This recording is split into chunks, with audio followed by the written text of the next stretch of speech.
오늘 함께 나눌 하나님 말씀은 누가복음 1장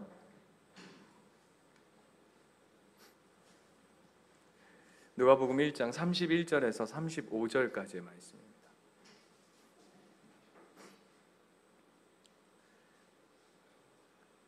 누가복음 1장 31절에서 35절까지의 말씀.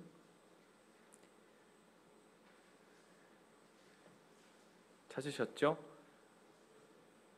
한 절씩 교독하겠습니다. 제가 먼저 읽겠습니다. 보라, 내가 잉태하여 아들을 낳으리니 그 이름을 예수라 하라. 자가 되고 지극히 높으신 이의 아들이라 일컬을 칠 것이요 하나님께서 그 조상 다윗의 왕위를 그에게 주시리. 영원히 야곱의 집을 왕으로 다스릴 것이며 그 나라가 무궁하리라. 천사에게 어찌 일이 있으리까? 같이 읽겠습니다. 천사가 대답하여 이르되 성령이 내게 임하시고 지극히 높으신 이의 능력이 너를 덮으시리니 이러므로 나실 바 거룩한 이는 하나님의 아들이라 일컬어지리라. 아멘. 오늘은 이는 성령으로 잉태하사 동정녀 마리아에게 나시고 라고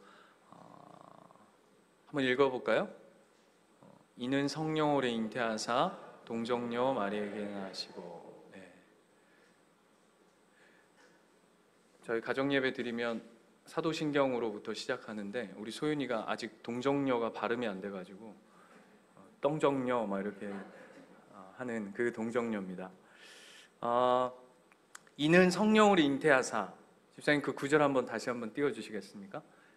이는 성령으로 잉태하사 라고 하는 건 이런 의미를 가지고 있습니다. 예수 그리스도는 하나님으로부터 오셨다. 이는 성령으로 잉태하사라는 것은 그 근원이 하나님으로부터 말미암았다라는 뜻입니다. 그래서 누가복음 3장으로 한번 가볼까요? 누가복음 3장으로 가면 우리가 마태복음의 족보는 잘 아는데요, 누가복음에도 족보가 있습니다. 누가복음 족보에 가면 찾으셨습니까? 예수의 족보라고 23절부터 있죠. 누가복음 3장 찾으셨어요? 거기 쭉 있습니다. 예수께서 가르치심 시작할 때에 30세쯤 되셨더라라고 쭉 얘기하면서 요셉의 아들이니 요셉이는 누구고 보고 계십니까? 어디까지 올라가죠? 38절. 그 위는 에노스요, 그 위는 셋이요, 그 위는 아담이요, 그 위는 하나님이시냐. 이게 이제 이는 성령으로 잉태하사라고 하는 것을 누가복음식으로 표현한 방식입니다. 이해되십니까?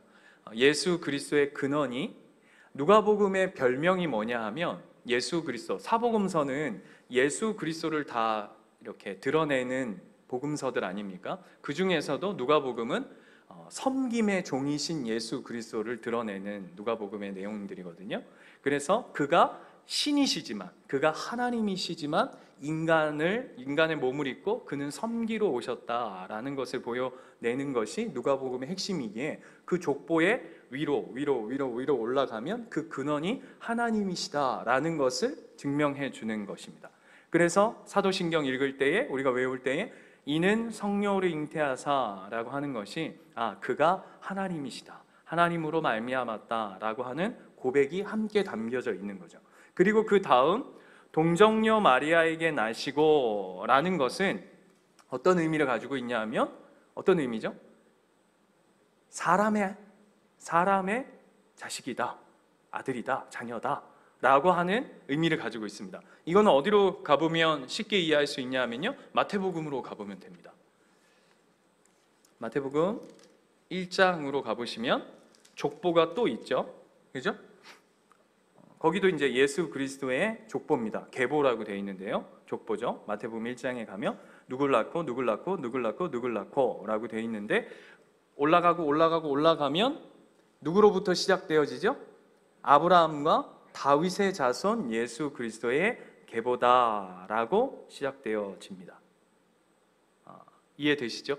그래서 사람, 마태복음은 뭐가 핵심이냐 하면, 일명 마태복음은 유대인들을 위해 썼다라고 이야기하잖아요. 그래서 뭘 강조하고 싶냐 하면 예수 그리스도는 하나님께서 구약에 약속하신 그 메시아가 혈통적으로 맞다라는 것을 증명해내기 위해서 쓴 복음서다라고. 물론 뭐 그게 다는 아니지만 그 부분이 이제 강조되어 있다 보니까 아브라함의 혈통, 다윗의 혈통을 쫓아 그는 왔다라는 것을 강조하는 겁니다. 그러니까 정리해 보자면 이는 성령으로 잉태하사 동정녀 마리아에게 나셨다라는 의미는 그가 하나님으로부터 말미암았고 그는 우리와 동일한 사람의 몸을 입으셨다라는 겁니다.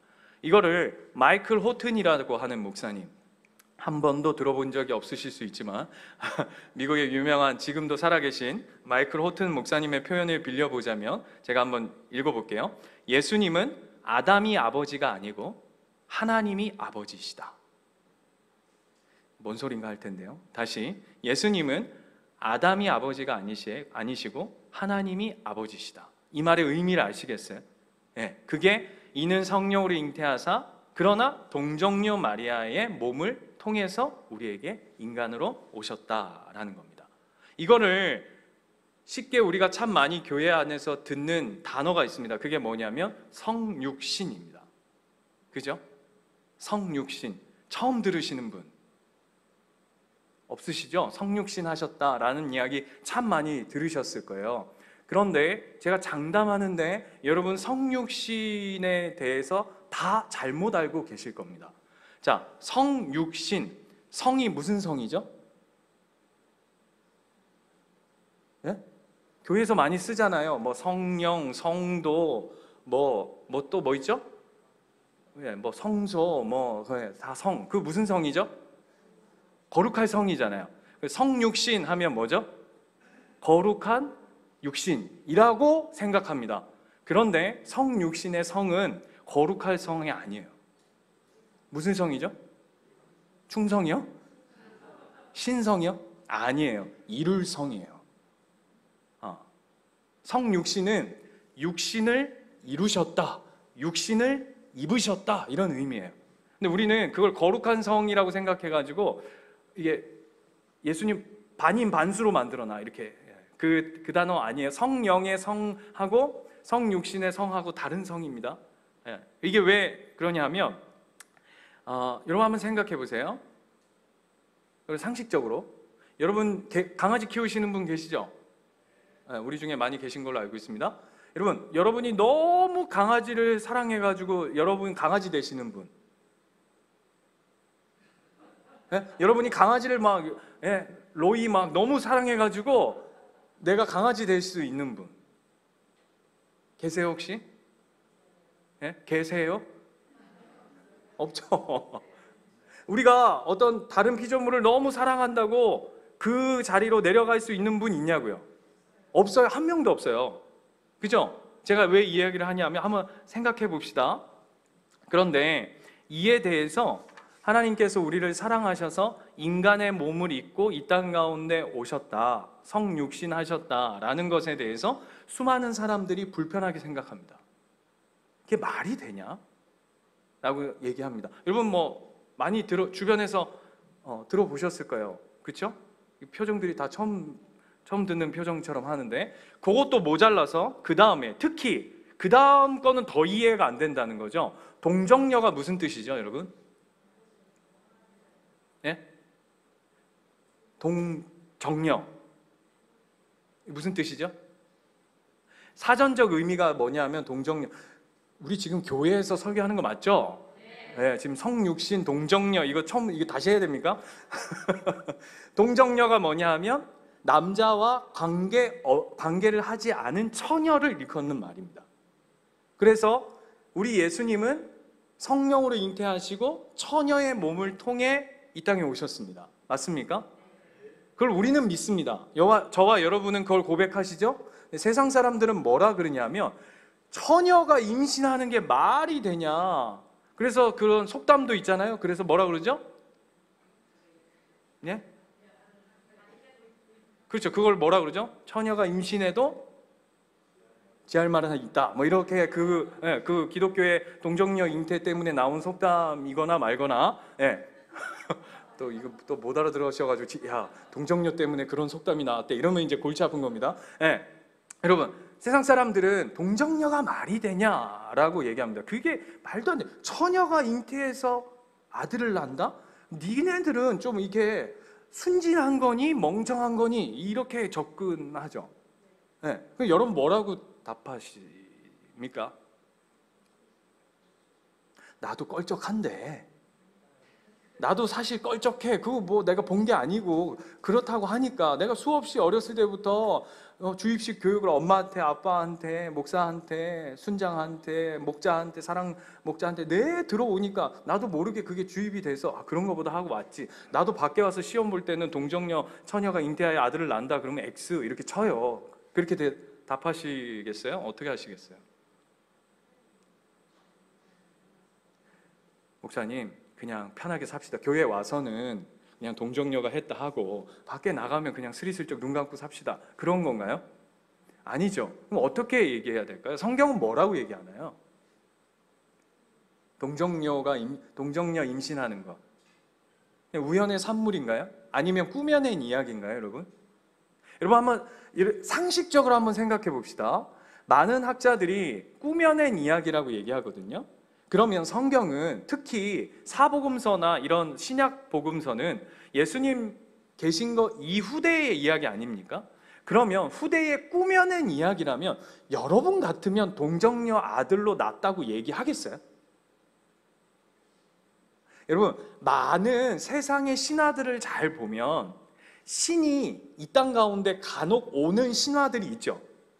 그죠? 여러 신화들 속에 세상 우리 기독교 말고 다른 신을 섬기는 많은 신화들을 보면 가끔씩 신이 이 땅 가운데 오는 경우들이 있어요. 어떨 때 오죠? 오늘 뭐죠? 어떨 때 오냐고요? 보통 신화, 그리스 신화 같은 데 보면 신이 뭘 잘못하면 추방당해서 오는 곳이 이 땅이에요. 맞습니까? 그쵸? 세상 신들은 하늘에 있다가 뭘 잘못하면 추방당해서 오는 곳이 이 땅이라고요. 그런 기본적인 사고방식이 있는 세상 속에서 예수 그리스도가 하나님이라는 것을 꾸며 쓴다면 여러분 같으면, 여러분이 스스로 그 이야기를 꾸며 쓴다면 여러분 같으면 동정녀 이야기를 쓰시겠어요? 안 쓰죠. 저 같으면 그렇게 안 써요. 굉장히 딱 합리적으로 이성적으로 인식할 수 있는 그 루트를 딱딱딱딱딱딱 밟아오지 처녀가 잉태해서 아들을 낳았다고 저 같으면 안 쓸 거라고요. 그런데 성경은 왜 그렇게 이야기하냐 하면 그것이 실제고 팩트니까요. 그렇게 이게 언제부터 팩트고 언제부터 준비된 이야기고 언제부터 준비된 계획이고 예비하신 일이냐 하면 언제부터죠? 창세기 3장 15절 가볼까요? 여러분 하나님이 동정녀를 통해서 예수 그리스도를 이 땅 가운데 우리의 구원자로 예수 그리스도로 보내시는 사건은 그냥 우연의 소치로 이루어진 일들이 아니죠. 언제부터 계획된 일이냐 하면 그냥 계시적으로 보자면 창세기 3장 15절 볼까요? 이렇게 돼 있어요. 내가 너로 여자와 원수가 되게 하고 내 후손도 여자의 후손과 원수가 되게 하리니 여자의 후손은 내 머리를 상하게 할 것이요 너는 그의 발꿈치를 상하게 할 것이니라 하시고 라고 얘기하는데 이게 우리가 잘 알고 있는 것처럼 창세기 3장 15절의 변명이 뭐죠? 별명? 원시복음이에요. 여기서의 후손은 누구를 일컫죠? 예수 그리스도를 일컫는다고 우리는 알고 있습니다.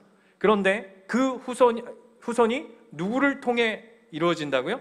여자의 후손이래요. 여러분 성경을 보면 누구의 자손, 누구의 후손을 일컬을 때 여자를 잘 갖다 붙이는 경우들이 잘 없습니다. 아까 우리가 마태복음만 읽어도 누구의 후손이라고 얘기하냐면 아브라함의 후손, 다윗의 후손이라고 하지 누구 여자의 후손이라고는 하진 않죠. 그런데 오늘 3장 15절에 보면 특히 이 본문 안에서 원시복음, 특별히 하나님께서 예수 그리스도를 통해서 우리에게 처음 이루어지는 그 복음의 능력의 그 시작 자체에서부터도 누굴 언급하고 있냐면 여자의 후손이라고 얘기해요.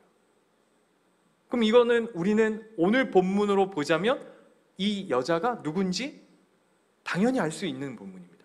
목사님, 그 너무 하나 가지고 여자하고 그 마리아하고 연결하기는 너무 그런 거 아닙니까? 동정녀로 갖다 붙이기에는 이렇게 생각하실 수 있죠? 그래서 이사야 7장으로 가볼게요.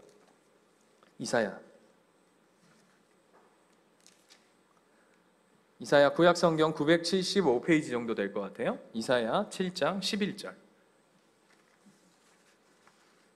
14절 7장 14절 찾으셨습니까?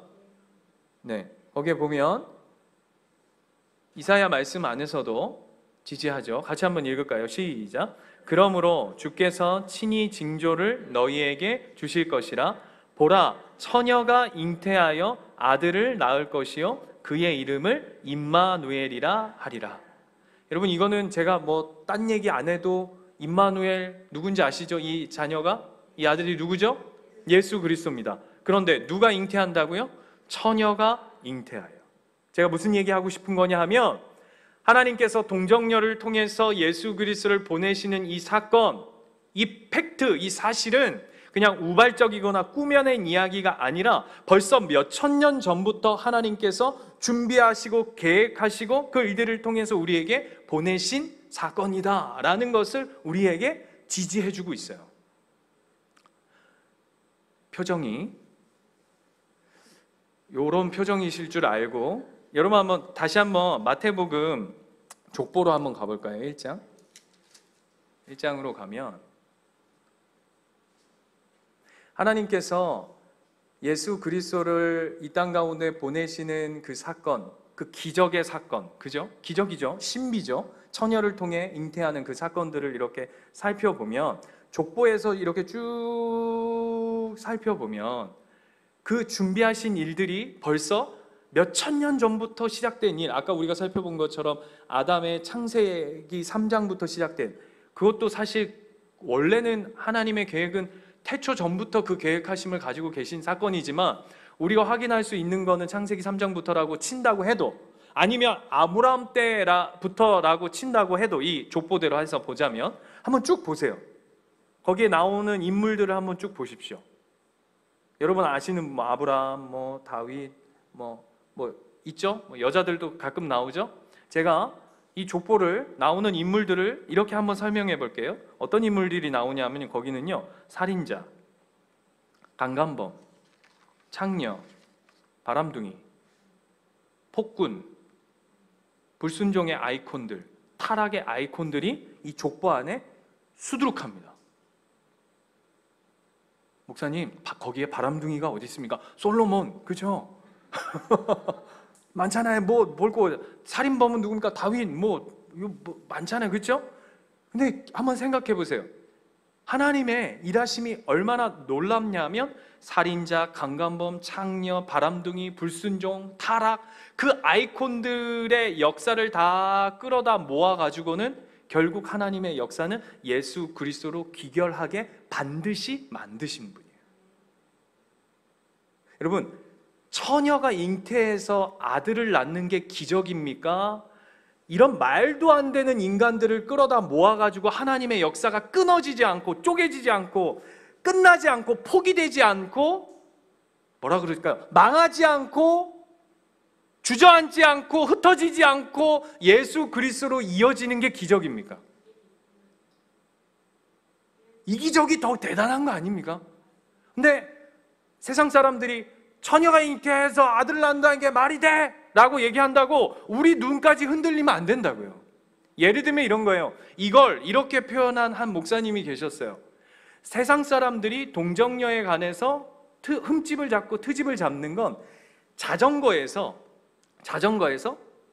그 체인 하나만을 보고, 체인 하나가 이렇게 뚝 떨어져 있는 거죠. 체인만 이렇게 뚝 떨어져 있는 거예요. 그래서 체인을 들고 이게 뭐 하는 거지? 이게 뭐 하는 건지 모르는 거죠. 체인만 있으니까. 그런데 믿는 우리는 자전거라고 하는 전체를 봤기 때문에, 체인 그러면 그게 뭐 하는 건지 어디에 쓰는 건지 우리는 알죠. 이해가 되세요? 우리는 예수라고 하는 분, 하나님이라고 하는 그 전체를 봤기 때문에 체인, 동정녀 따위는 기적도 아니라고요. 기적도 아니에요. 그거는 예수님이 말씀 한마디 하시면, 하나님이 말씀 한마디 하시면 그냥 죄송해요. 그냥 타노스도 그냥 이렇게 하면 그냥 보석 몇 개 모아가지고 이게 또 이제 영화 얘기하니까 또 이제 그런 애들도 이렇게 하면 이루어지는 일이고 뭐 램프 이렇게 쓰다듬으면 이루어지는 일들은 그거는 믿으면서 또 무슨 산타 할아버지는 믿으면서 무슨 삼신 할머니 이런 거는 믿으면서 우리 하나님의 이 역사를 우주를 이끌어 가시고 다스리는 그 통치의 놀라운 기적과 신비와 오묘함과 권능과 지혜와 충만함은 이해하지 못하는 건 그들의 무지고 그들이 아까도 얘기한 것처럼 어떤 한 부분에 매여져 있는 그들의 무지함의 결과물이지 하나님이 계시지 않거나 하나님이 기적을 행할 수 없는 분이시기 때문에 이루어지는 일들이 아니라고요. 제가 정신없이 속사포처럼 쏟아부었는데 여러분 그거 인지하셔야 된다고요. 누가 동정녀가 애 낳는 게 그게 말이 되냐라고 얘기하거든 그냥 웃어주세요. 너는 체인이고 난 자전거다. 그게 무슨 소리야? 그냥 그런 게 있다. 이렇게 해. 여러분 거기에 또 싸붙어가지고 제가 설교했던 거 다 설명한다고 못 알아듣습니다. 사람은요 이런 명백한 사실을 분명히 드러냄에도 불구하고 사람은 절대 항복하거나 인정하지 않습니다. 팀 켈러 목사님의 책에 보면 수많은 만물 속에 하나님은 하나님의 지문을 남겨두셨다라고 표현해요. 멋있지 않습니까? 근데 그 지문을 알아보는 사람은 누군지 아세요? 우리예요, 우리. 하나님의 백성들은 하나님의 만물을 통해 하나님이 일하시는구나, 하나님이 행하시는구나, 하나님이 역사하시는구나 라는 걸 깨달아요. 항복하지 않는다고요. 그래서 자유주의 학자들 이게 참 기가 막힌 게요, 여러분 자유주의 신학을 하는 사람들이 하나님을 부인하는 사람들이 아니에요. 여러분 가까운 곳에 자유주의 신학하는 분들이 많죠. 자유주의 신학한다는 게 무슨 자유주의 신학교를 다닌다는 의미가 아니라 이게 이렇게 거명을 하면은 어떤 교단을 얘기하는 경우가 생길까봐 조심스러워서 그거는 생략하겠습니다만, 멀지 않는 이런 여러 곳에 자유주의 신학이 들어오는데, 이 예수님의 동정녀, 성령으로 잉태하셨다, 인간의 몸을 입으셨다라고 하는 사실에 대해서 뭐라고 자유주의 신학자들이 이야기하냐면, 그게 아니고 이 신이 더러운 인간의 몸을 입고 이 땅 가운데 오신다는 게 그게 말이 되냐? 그것도 여자의 몸을 빌려가지고 그 온다는 게 그게 말이 되냐? 그거 아니고, 그거는 이성적으로 논리적으로 안 맞고 라고 얘기하면서 뭘 주장하냐면요, 예수 그리스도의 입양설을 주장합니다. 입양됐다고요, 하나님께. 이해되세요? 입양. 근데 여러분 들어보시면 굉장히 설득력 있습니다. 원래 예수님은 요셉이 아버지고 마리아가 엄마인데, 그냥 두 사람이 결혼해서 애를 낳아서 예수인데, 예수가 나중에 하나님께 입양됐다는 거예요. 그게 언제냐라고 했더니 예수님이 요단강에서 세례 받으실 때 있죠. 그랬더니 그때 어떻게 되죠?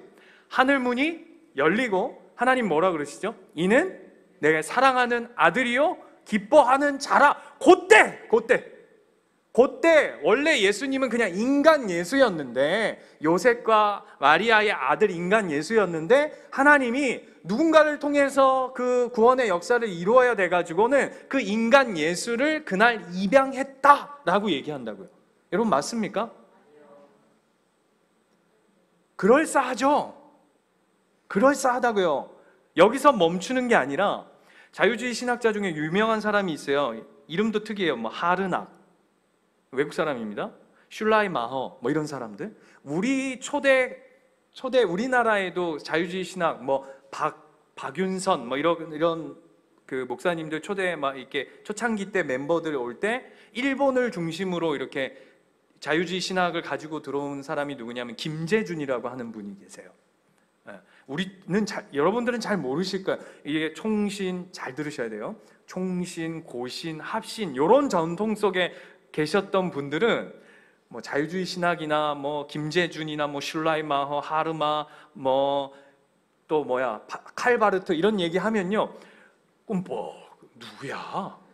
여러분들은 좀 그나마 들어본 분들 누구냐? 칼빈, 루터 이쪽 가야 좀 굉장히 나랑 친근한 것 같고. 그런데 슐라이마허, 카르나, 김재준 이런 분들이 이야기하는 게 뭐냐면, 자, 한번 들어보세요.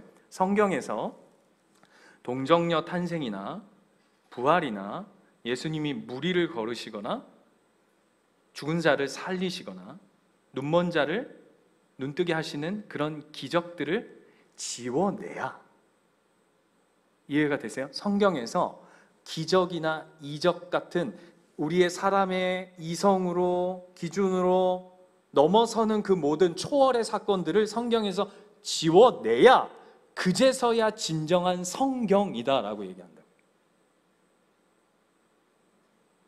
그럼 우리는 뭡니까?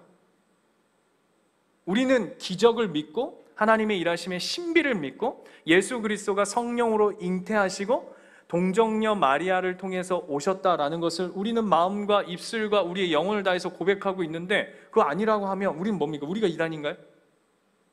뭐죠? 여러분 한번 생각해 보세요. 어떤 신이 있는데 이 신이 인간의 합리성과 이 이성으로 이해되어지고 적당한 선으로 하나님의 일하심이 감해진다면, 인간의 능력으로, 그럼 그게 신인가요?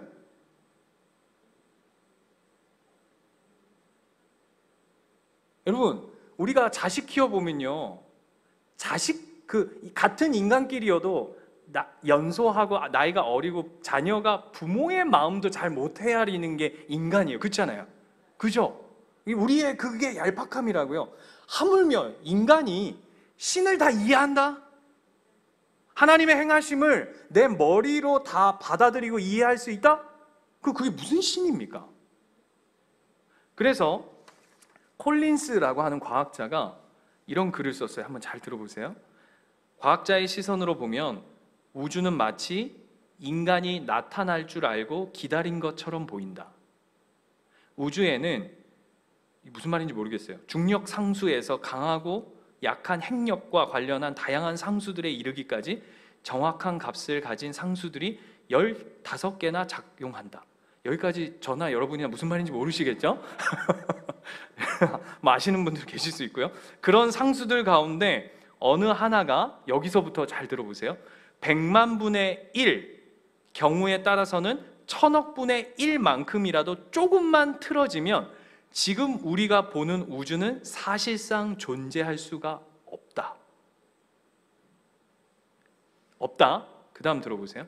물질은 융합되지 못하고 은하계, 별, 행성과 인간은 나타나지 못했을 것이다 라고 얘기해요. 근데 이 다음 말이 중요해요. 세상이 빅뱅으로, 세상은 그렇죠, 빅뱅 해가지고 빵 폭발해가지고 이렇게 우리가 지금 존재한다라고 얘기하잖아요. 이 과학자가 뭐라고 얘기하는지 아세요? 그러면 제2의 지구가 만들어질 확률은 얼마나 되나? 무슨 말인지 아시겠어요? 지금 우리가 살고 있는 이 지구가 빅뱅으로 이루어졌다면 제2의 지구가 또 생길 수 있다는 얘기잖아요. 과학자들의 논리에 의하자면 그 확률이 얼마나 되냐고 과학자들에게 물으면 아무도, 과학자들은 그럴 수는 없죠 라고 대부분 얘기한다는 거예요. 이게 인간이란 얘기예요. 무슨 얘기인지 이해가 되세요? 그게 우리 인간이에요. 그런 인간이 무슨 하나님을 점치고 기적이 어떻게 말이 돼? 라고 감히 얘기할 수 없다라는 거죠. 여러분, 기독교는, 이 우주는, 이 모든 여러분의 존재와 저의 존재의 모든 시작, 기독교의 시작은 이미 기적과 신비로 이루어진 것입니다. 왜죠? 아까 제가 얘기했어요. 여러분이 강아지를 사랑한다고 여러분은 강아지가 될 수 없습니다. 여러분은 더 노골적으로 얘기해 볼까요? 강아지가 되고 싶어도 여러분은 강아지가 될 수 없습니다. 그렇죠? 그런데 신이신 하나님이 인간의 몸을 입고 이 땅 가운데 오셨다라는 것, 그 시작부터가 이미 기적입니다. 아니요. 신이신 분이 우리를 위해서 이 세상을 지으셨다라는 것이 기적입니다. 아니요. 더 큰 기적이 있습니다. 저와 여러분이 기적입니다. 아니세요? 여러분, 기적입니다. 저와 여러분이 이 땅 가운데 태어나셨어야 할 이유 세 가지만 대보세요. 예? 여러분이 이 땅 가운데 오셨어야 할 이유를 한 세 가지만 대보세요. 있나요? 없죠. 그래서 기적이에요. 우리는 신비예요. 그런데 우리의 인간의 머리로 하나님을 감하려고 한다고요? 말도 안 되는 거예요. 그럼 우리는 어떻게 하나님의 일하심을 붙잡고 기억해야 하느냐? 오늘 본문으로 다시 돌아가 봅시다. 누가복음 1장.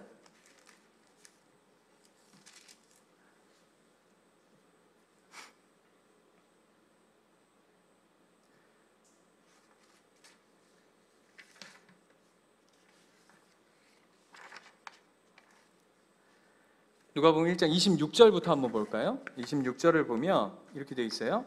여섯째 달에 천사 가브리엘이 하나님의 보내심을 받아 갈릴리 나사렛이라는 동네에 가서 다윗의 자손 요셉이라 하는 사람과 약혼한 처녀에게 이르니, 여러분 제가 이게 나중에 이걸 설명할 일이 있을지 모르겠지만 약혼한 요셉인 마리아에게 예수님이 오셔야 하는 아주 절묘한 이유가 있습니다.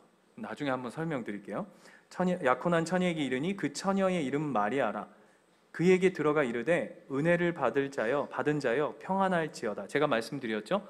가장 세상에서 평안하지 않을 상황. 그렇죠? 왜요? 그 다음 내용이 뭡니까? 야, 너 임신한다. 처녀예요. 결혼을 앞두고 있어요. 약혼했어요. 근데 너 임신한다. 이 평안한 일입니까? 갑자기 천사가 나타나가지고 뻥 찾아와가지고 얘야, 너 임신한다. 이게 평안할 일인가요? 가장 두려울 일이죠. 그래서 천사도 이 성경을 지은 분도 알아요. 마태도 알아. 그래서 보세요. 그 다음에 주께서 너와 함께 하시도다. 하나도 위로가 안 돼. 처녀가 그 말을 듣고 너무 놀랐죠. 그죠? 이런 인사가 어찌 됨이냐. 이게 뭐야. 평안하냐 하는데 나는 하나도 안 평안해. 지금 나 불안해 죽겠어요. 그래서 30절 천사가 이르되 마리아여 무서워하지 말라. 이게 뭐예요? 평안하라. 그 다음 무서워하지 말라. 무슨 말이에요? 겁나 무섭죠. 지금 엄청 두렵죠. 여러분 입장에 한번 대보세요. 결혼식을 앞두고 있는데 갑자기 천사가 나타나가지고 너 임신한다. 이게 뭔 소리예요? 라고 하지 않겠어요? 표정들이 지금 내 일 아니라고 굉장히 남의 일처럼 생각하시는데, 그 다음 보세요. 내가 하나님께 은혜를 입었느니라. 그 다음부터가 이제 오늘 중요한 본문이죠. 보라, 내가 잉타의 아들을 낳으리니 그 이름을 예수라 하래요. 그가 큰 자가 되고 지극히 높으신 이 아들이라 일컬을 것이요 주 하나님께서 그 조상 다윗의 왕위를 그에게 주시리니. 이게 똑같은 이야기예요. 영원히 야곱의 집을 왕으로 다스릴 것이며 그 나라가 무궁하리라. 34절 보세요. 마리아가 천사에게 말하되 나는 남자를 알지 못하니 어찌 이 일이 있으리이까. 이게 마땅한 반응이죠. 내가 남자를 모르는데 어떻게 해? 아직 난 요셉하고 결혼한 것도 아닌데 내가 어떻게 자녀를 낳습니까? 그랬더니 천사가 대답하되 이르되 성령이 내게 임하시고 지극히 높으신 이의 능력이 너를 덮으시리니 라고 얘기해요. 자, 누군가 이렇게 얘기할 수 있죠. 마리아의 반응과 똑같을 수 있어요. 어떻게 처녀가 임신해서 아들을 낳을 수 있습니까? 라고 얘기하는 똑같은 마리아의 반응이라고요. 그런데 천사가 뭐라고 얘기한다고요? 이게 우리의 답이에요. 그게 뭐냐고요? 뭐죠? 지극히 높으신 이의 능력이, 성령이 너에게 임해서 지극히 높으신 이의 능력이 너를 덮을 것이다. 덮을 것이다. 저와 여러분은 어떤 존재인지 아세요? 주의 성령으로 덮인 바 된 자들이에요. 여러분 꼭 뭐와 같은지 아세요? 어떻게 말도 안 되는 일들이 우리 가운데 이루어질 수 있느냐라고 할 때에 우리는 어떻게 답할 수 있냐면 우리는 하나님의 은혜와 성령으로 덮인 바 된 자입니다. 시편 32편 1절에 뭐라고 되어 있죠? 허물의 죄사함을 받고 허물의 사함을 받은 자는 복되다 라고 되어 있다. 꼭 뭐와 같은지 아세요? 이와 같아요. 암탉이 알을 품으면 그 안에서 생명이 나오죠. 이해되세요? 암탉이 자기의 깃털로 품으면 그 안에서 생명이 나온다고요. 이 이야기가 시편 91편에 있어요. 한번 집사님 띄워봐 주실래요? 91편 4절 5절 앞에 한번 보세요. 같이 한번 읽어볼까요? 시작. 그가 너를 그의 깃으로 덮으시리니 내가 그의 날개 아래에 피하리로다. 그의 진실함은 방패와 손방패가 대신하니. 5절. 너는 밤에 찾아오는 공포와 낮에 날아드는 화살과 어두울 때에 퍼지는 전염병과 밝을 때에 닥쳐오는 재앙을 두려워하지 아니하리로다. 이게 우리의 존재라고요. 어떻게 그렇게 말이 안 되는 일들이 벌어질 수 있습니까? 라고 할 때 하나님께서, 성령님께서 우리를 은혜로 덮어주실 때, 성경에 이런 이야기들은 수도 없죠. 어떤 이야기들 속에 나오죠? 노아 이야기. 노아의 자녀들이 함이 아버지의 벌거벗고 자빠져가지고 그 막 이상한 짓 하고 자고 있는 걸 보고는 에레레 하니까 두 아들이 뒷걸음질 쳐서 어떻게 했죠? 그의 아버지의 허물을 덮어준 사건. 이 사건만 있습니까? 또 어디에 이런 이야기들이 나오죠? 룻기에 보아스에게 룻이 뭐라고 프로포즈를 하죠? 당신의 옷자락으로 나를 덮어주소서. 그 안에서 생명이 나오는 거예요. 오늘 그 얘기를 하게요. 저와 여러분도 성령의 덮인 바 된 자로서 우리가 이렇게 허물의 사함을 받고 죄가 가려져서 살아가고 있는 거죠. 그래서 제가 지난주도 말씀드렸지만 하이델베르크가 이 사도신경을 다룬다 그랬어요. 그 중에서 35문이 있어요. 35문. 제가 읽어드릴게요.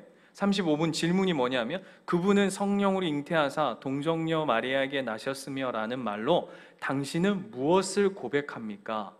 이게 질문이에요. 답은 하나님의 영원한 아들은 참되고 영원한 하나님이시며 여전히 참되고 영원한 하나님으로서 성령의 사역으로 동정녀 마리아의 살과 피로부터 참된 인성을 취하셨습니다.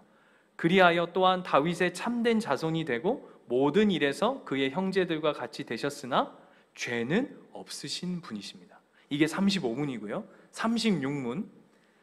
그리스도의 거룩한 잉태와 탄생은 당신에게 어떤 유익을 줍니까? 질문이. 예수님이 거룩한 잉태와 탄생이 저와 여러분에게는 어떤 유익을 줍니까? 답이 뭐냐면 그리스도는 우리의 중보자이심으로 잉태되고 출생할 때부터 가지고 있는 나의 죄를 그의 순결함과 온전한 거룩함으로 하나님 앞에서 우리를 덮어주십니다.